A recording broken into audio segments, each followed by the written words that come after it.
Hello friends, જય શ્રી કૃષ્ણ બધાને. આજે આપણે બનાવીશું લીંબુ શિકંજી, જે બજારમાં મળે તેવા જ પરફેક્ટ ટેસ્ટમાં બનશે.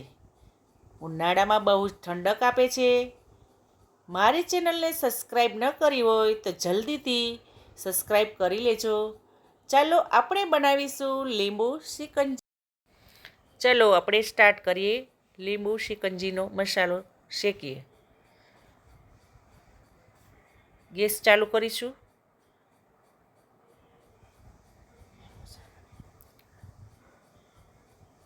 મેં જો આ મસાલા લીધા છે: તીખા, જીરું, ધાણા, ફુદીનો.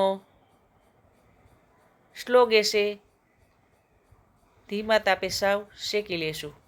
1 થી 2 મિનિટમાં શેકી લેશું. સતત ને સતત હલાવ્યા કરશું. સરસ મજાની જો સુગંધ આવવા માંડી છે, અને બહુ શેકવાનો નથી.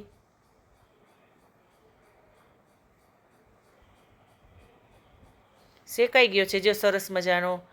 સરસ સુગંધ આવવા માંડી છે. હવે આપણે એક થાળીમાં કાઢી લેશું. હવે આપણે આને મિક્સરમાં ક્રશ કરીશું. જો આ મિક્સરમાં ક્રશ થઈ ગયું છે, હવે એમાં નાખીશું રેગ્યુલર મીઠું 2 ચમચા,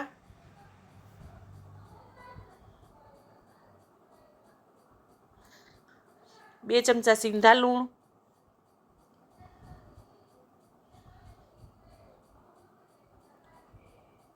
હવે એને મિક્સરમાં મિક્સ કરી લેશું.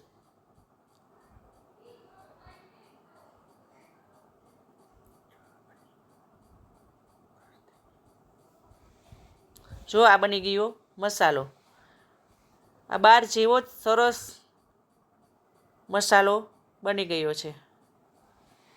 આ રેડી થઈ ગયો છે મસાલો.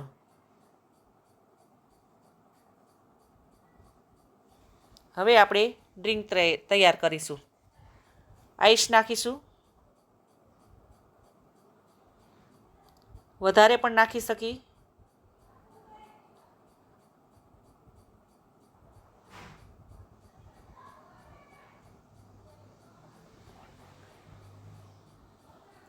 લીંબુનું જ્યુસ નાખીશું 2 થી 3 ચમચી. બંનેમાં એક સાદું ડ્રિંક છે, એક સોડાવાળું છે. આ મસાલો નાખીશું. અડધી ચમચી મસાલો.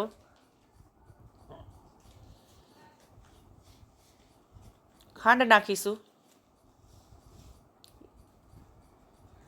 1 ચમચી ખાંડ, ખાટું ને મીઠું.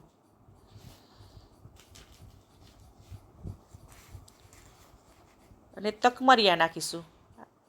2 થી 3 મિનિટ પલાળ્યા છે, સરસ મજાના ફૂલી ગયા છે. આ નાખીશું તકમરિયા.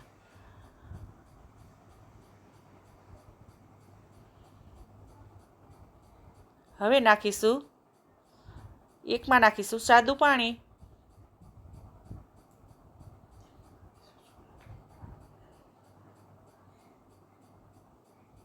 આ સાદું પાણી, અને હવે ફુદીનાથી ડેકોરેટ કરીશું. ઉપર મૂકીશું ફુદીના. બીજામાં નાખીશું સાદી સોડા.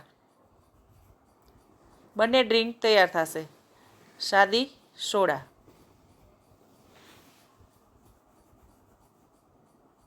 આ સાદી સોડા છે, એમાં પણ આપણે ફુદીનાથી ડેકોરેટ કરીશું. બની ગયા છે 2 ડ્રિંક. જુઓ, ઉનાળામાં ખૂબ જ ઠંડક આપે છે. આ બની ગયું છે લીંબુ શિકંજી. લીંબુ શિકંજી ઉનાળામાં બહુ જ ઠંડક આપે છે. વાહ, આ બહારના જેવો જ ટેસ્ટ છે. તમે પણ ઘરે બનાવી શકો છો.